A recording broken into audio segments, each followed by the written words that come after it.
এই টিচার কোনো স্টুডেন্ট স্কুলে দেরি করে আসলে তাদেরকে পিটানোর কাজ করতো, কিন্তু মাইক নামের এই ছেলেটা প্রতিদিনই স্কুলে দেরি করে আসতো।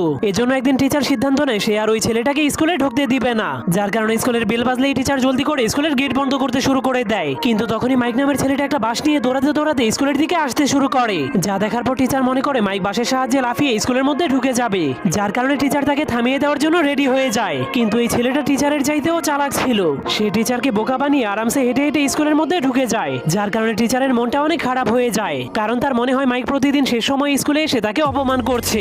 এই জন্য টিচার সিদ্ধান্ত নেয় আজকে সে মাইককে ভুল করা অবস্থায় ধরে ভয়ঙ্কর শাস্তি দিবে। কিন্তু তখনই টিচার দেখতে পায় মাইক তার বন্ধুদের সাথে লুকিয়ে লুকিয়ে সিগারেট খাচ্ছে, এজন্য সে জলদি করে মাইককে ধরে তাকে শাস্তি দেওয়ার জন্য চলে যায়। কিন্তু কাছে যাওয়ার পর সে বুঝতে পারে মাইক পানি দিয়ে ফেনা উড়াচ্ছে। কিন্তু এরপর সে মাইকের ক্লাসে যাওয়ার পর দেখতে পায় মাইক ঝাড়ুর সাহায্যে দুষ্টামি করছে, যা দেখার পর টিচার মাইককে শাস্তি দেওয়ার সুযোগ পেয়ে যায়। কিন্তু তখনই পাশে দাঁড়িয়ে থাকা মেয়েটা টিচারকে থামিয়ে দেয় আর তাকে বলে মাইক ঝাড়ুর